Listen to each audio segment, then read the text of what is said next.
तुम्हारी इतनी हिम्मत कि तुम इस बच्चे को लेकर मेरे सामने खड़ी हो। बताओ यह किसका बच्चा है? उसकी आंखों में गुस्सा था, आवाज में अहंकार था, लेकिन इस बार मैं डरने वाली नहीं थी। मैंने अपने बच्चे को सीने से लगाया और उसकी आंखों में आंखें डालकर कहा, यह मेरा बेटा है, मेरा गर्व है और ऊपर वाले का वह तोहफा है जो तुम्हारी किस्मत में नहीं था। यह सुनते ही उसका चेहरा उतर गया, क्योंकि आज हालात पूरी तरह बदल चुके थे। कभी मैं उसके सामने रोने वाली बेबस लड़की थी और आज वही आदमी मेरी चौखट पर खड़ा था, खाली हाथ और टूटा हुआ।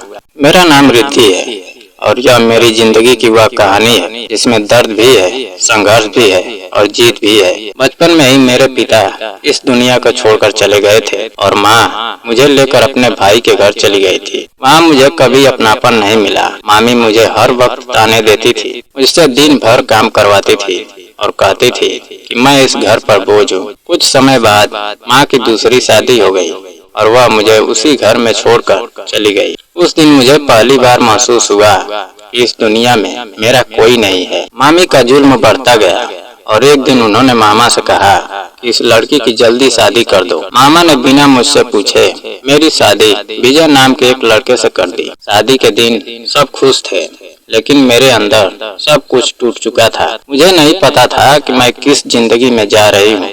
शादी के कुछ दिन ठीक रहे, लेकिन जल्द ही सास का असली चेहरा सामने आ गया। वह हर समय मुझे ताने देती थी और कहती थी उन्हें जल्दी से पोता चाहिए। मुझे डॉक्टर के पास ले जाया गया और वहाँ जो सच सामने आया उसने मेरी पूरी दुनिया हिला दी। डॉक्टर ने कहा कि मैं कभी माँ नहीं बन सकती। यह सुनते ही सब कुछ खत्म हो गया। सास ने मुझे मनहूस कहा और विजय ने बिना कुछ सोचे समझे मुझे घर से बाहर निकाल दिया। मैं रोती रही, गिड़गिड़ाती रही, लेकिन किसी ने मेरी एक नहीं सुनी और मैं सड़क पर अकेली रह गई। उस दिन मेरे पास कुछ भी नहीं था, ना घर था, ना पैसा, ना कोई सहारा। मैं बस चलती रही। भूख से हालात खराब हो गई थी। तभी मुझे एक छोटा सा ढाबा दिखा। मैं वहाँ गई और खाना मांगा। वहाँ जिया नाम की एक लड़की मिली। उसने मुझे खाना दिया, लेकिन खाना बिल्कुल बेस्वाद था।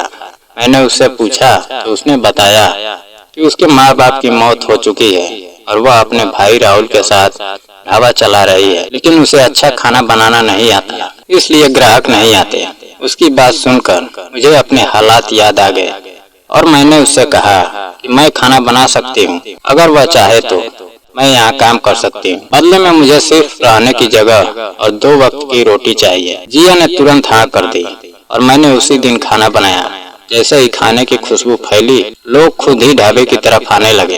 राहुल पहले मुझ पर शक कर रहा था, लेकिन जब उसने खाना चखा तो वह हैरान रह गया। अगले दिन से हमने मिलकर ढाबा संभाल लिया। मैं सुबह से रात तक मेहनत करती, सफाई करती, स्वादिष्ट खाना बनाती और धीरे धीरे ढाबा चलने लगा। लोग दूर दूर से आने लगे, तारीफ करने लगे और हमारी जिंदगी बदलने लगी। कुछ ही महीनों में वह छोटा सा ढाबा एक अच्छा रेस्टोरेंट बन गया। अब हमारे पास पैसा था, इज्जत थी और सबसे बड़ी बात एक परिवार था। राहुल और जिया मुझे अपना मानने लगे थे। एक दिन जिया ने मुझसे कहा कि मैं राहुल से शादी कर लूं। पहले तो मैं चौंक गई, लेकिन उसने कहा कि राहुल मुझे बहुत इज्जत करता है और हमेशा मेरा साथ देगा। मैंने बहुत सोचा और आखिरकार हाँ कह दी।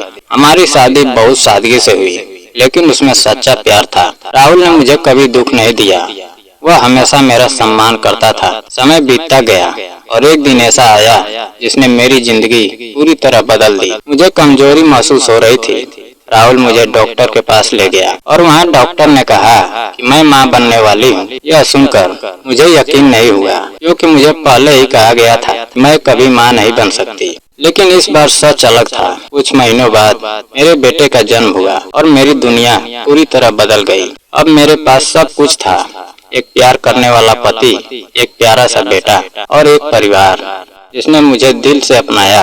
मैं हर दिन अपने बेटे को देखकर भगवान का शुक्रिया अदा करती थी, क्योंकि जिस खुशी के लिए मुझे कभी ठुकराया गया था, वही खुशी आज मेरी सबसे बड़ी ताकत बन चुकी थी। लेकिन कहानी यही खत्म नहीं हुई।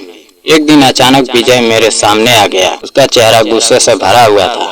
उसने आते ही मुझसे पूछा, यह बच्चा किसका है? तुम तो बांझ थी। उसकी आवाज में वही पुराना घमंड था, लेकिन इस बार मैं कमजोर नहीं थी। मैंने बिना डरे उसकी आंखों में देखा और कहा, यह मेरा बेटा है, और तुम्हें यहाँ आने का कोई हक नहीं है। उसने मुझे नीचा दिखाने की कोशिश की, लेकिन मैंने साफ शब्दों में कहा कि कमी मुझ में नहीं थी, तुम्हारी सोच में थी, और आज भी वही सोच तुम्हें आगे बढ़ने नहीं दे रही है। वह कुछ पल चुप रहा।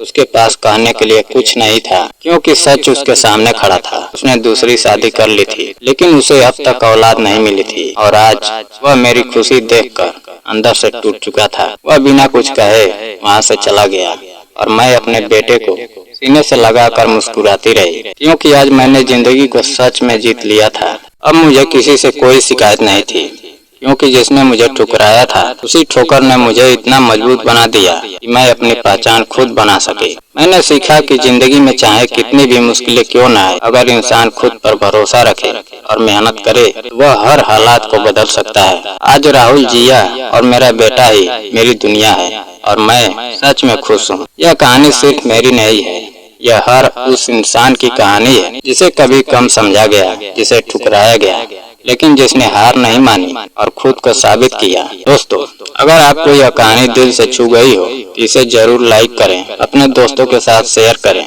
और ऐसे ही प्रेरणादायक कहानियों के लिए चैनल को सब्सक्राइब करना ना भूलें। जय हिंद।